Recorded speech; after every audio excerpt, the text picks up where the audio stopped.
Students, हमने विद्युत प्रतिरोध पढ़ा। अब तक हमने पढ़ा कि जो करंट की वैल्यू है इसको विद्युत प्रतिरोध ही डिसाइड करता है, यानी कि करंट को कंट्रोल करता है।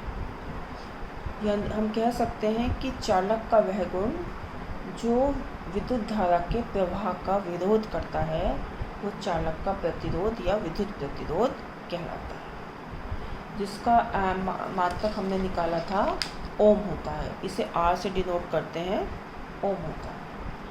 आज हम पढ़ेंगे इस चालक के विद्युत प्रतिरोध की निर्भरता, कि ये जो R है ये किन किन चीज़ों पर डिपेंड करता है। देखिए, ये हमारे पास एक, मान लीजिए कोई चालक तार है, इसमें फ्लो हो रहा है करंट। अगर हम इसकी लंबाई बढ़ा दें तो क्या होगा, जो प्रतिरोध है वो बढ़ जाएगा, रेजिस्टेंस और बढ़ जाएगा। यानी कि हम कह सकते हैं कि जितना तार हम लंबा करते चले जाएंगे उतना ही उसका प्रतिरोध बढ़ता चला जाएगा। यानी कि ये जो चालक का प्रतिरोध R है ये चालक की लंबाई पर निर्भर करता है, टोटल उसके प्रोपोर्शनल होता है। जितने लंबाई बढ़ाएंगे उतना ही उसी के हिसाब से उसका प्रतिरोध बढ़ता चला जाएगा, यानी कि R अनुक्रमानुपाती L।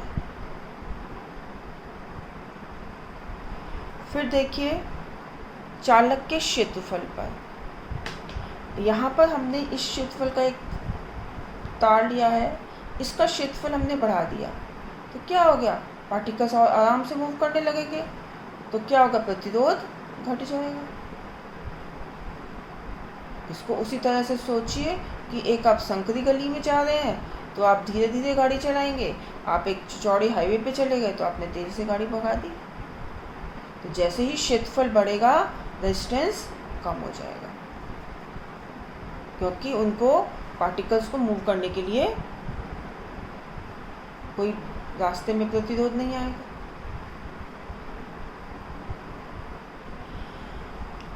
यानी कि हम कह सकते हैं कि जितना तार मोटा होता चला जाएगा उतना ही प्रतिरोध कम होता चला जाएगा। फिर है चालक तार के ताप पर। देखिए, ताप बढ़ाने पर क्या होता है, प्रतिरोध बढ़ेगा। जितना ताप बढ़ाएंगे उतना प्रतिरोध बढ़ेगा। इसके बाद है चालक तार के पदार्थ पर। देखिए, अगर हम एक ही अलग अलग पदार्थ के तार लेते हैं, एक ही नहीं अलग अलग के, तो उनका क्या होगा, प्रतिरोध अलग अलग होगा। मान लीजिए एक ही लंबाई है दोनों की और एक ही दोनों का एक जैसा ही क्षेत्रफल है, लेकिन पदार्थ अलग अलग है, दोनों अलग अलग पदार्थों से बने हुए तार हैं, तो उनके प्रतिरोध भी अलग अलग होंगे। उसमें जितनी इनकी V/I का जितना इनका अनुपात होगा वो उस हिसाब से उनका प्रतिरोध होगा। यानी कि हम कह सकते हैं कि विभिन्न पदार्थों के प्रतिरोध भिन्न भिन्न होते हैं। तो हमने ये पढ़ा R is proportional to L और R is inversely proportional to A, यानी कि क्षेत्रफल के व्युत्क्रमानुपाती। अगर हम इन दोनों को मिला दें,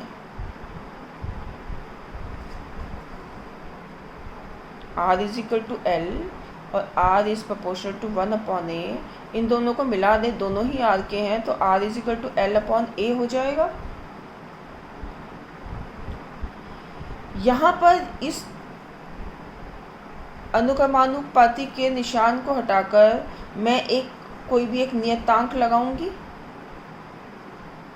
वो नियतांक, ये रो लगाया मैंने, इसको किससे क्या कहते हैं, रो कहते हैं। R is equal to rho into L/A। ये रो क्या है, ये विशिष्ट प्रतिरोध है, चालक का विशिष्ट प्रतिरोध। कांस्टेंट है जिसको कि हम विशिष्ट प्रतिरोध कहते हैं।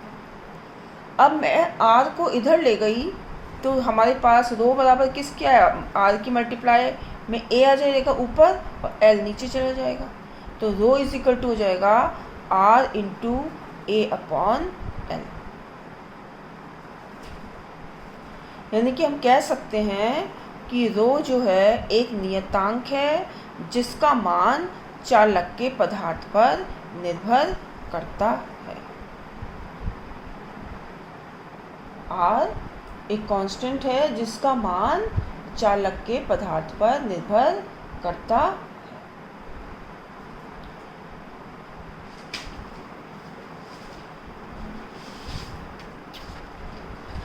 जैसे कि हमने अभी पढ़ा, रो एक नियतांक है। यदि किसी चालक के पदार्थ का विशिष्ट प्रतिरोध 1 मीटर लंबे और 1 मीटर अनुप्रस्थ काट के क्षेत्रफल के विद्युत प्रति, अगर हमने ये 1 मीटर लंबा तार लिया और इसका क्षेत्रफल भी 1 मीटर स्क्वायर है, तो हमारे पास विशिष्ट प्रतिरोध क्या होता है, पदार्थ का विशिष्ट प्रतिरोध उस पदार्थ के 1 मीटर लंबे व 1 मीटर स्क्वायर अनुप्रस्थ काट के क्षेत्रफल के विद्युत प्रतिरोध के बराबर होता है। यानी कि विशिष्ट प्रतिरोध में हमने लंबाई और उसका क्षेत्रफल 1 लिया। विशिष्ट प्रतिरोध में जब भी लेंगे उसकी लंबाई 1 और क्षेत्रफल 1 लेंगे। यानी कि हम कह सकते हैं कि किसी भी पदार्थ का विशिष्ट प्रतिरोध कभी नहीं बदलेगा, कांस्टेंट है, क्योंकि हमने उसकी लंबाई और क्षेत्रफल को 1 मीटर लिया। अगर हम इसको चेंज करते तो वो चेंज हो जाता। तो हमेशा इसीलिए ये हमेशा, क्योंकि हम इसे 1 मीटर स्क्वायर और 1 मीटर लंबा तार ले रहे हैं, तो हम कहेंगे कि किसी चालक का विशिष्ट प्रतिरोध उस चालक के 1 मीटर लंबे व 1 मीटर स्क्वायर अनुप्रस्थ काट के क्षेत्रफल के विद्युत प्रतिरोध के बराबर, इसमें जितना प्रतिरोध लगेगा वो उसका विशिष्ट प्रतिरोध कहलाता है।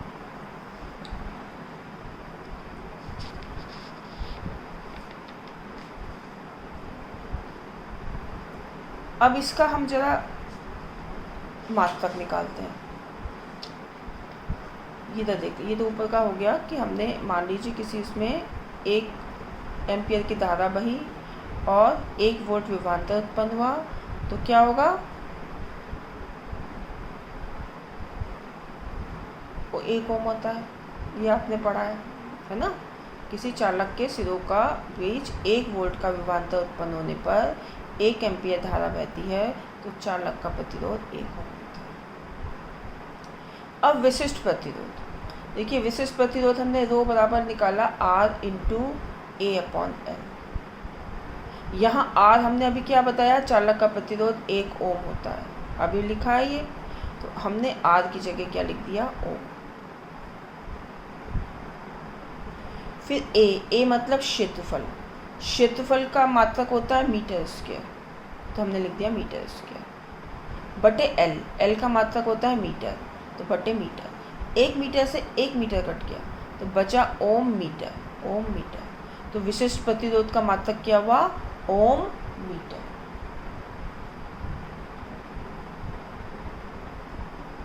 यानी कि हम कह सकते हैं विशिष्ट प्रतिरोध क्या हुआ, किसी चालक के पदार्थ के का विशिष्ट प्रतिरोध उस पदार्थ के 1 मीटर लंबे व 1 मीटर स्क्वायर अनुप्रस्थ काट के क्षेत्रफल के विद्युत प्रतिरोध के बराबर होता है। जिस पदार्थ की विशिष्ट प्रतिरोधकता जितनी कम होगी, ये विशिष्ट प्रतिरोध जितना कम होगा, हम कहेंगे वो उतना ही अच्छा कंडक्टर है, क्योंकि किसी भी पदार्थ के लिए ये चेंज नहीं होगा।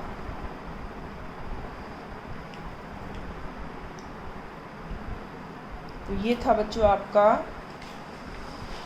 चालक के विद्युत प्रतिरोध की निर्भरता, कि प्रतिरोध किन किन बातों पर निर्भर करता है, लंबाई पर, क्षेत्रफल पर, ताप पर, पदार्थ पर, उसके बाद विशिष्ट प्रतिरोध। इसको देख लीजिए।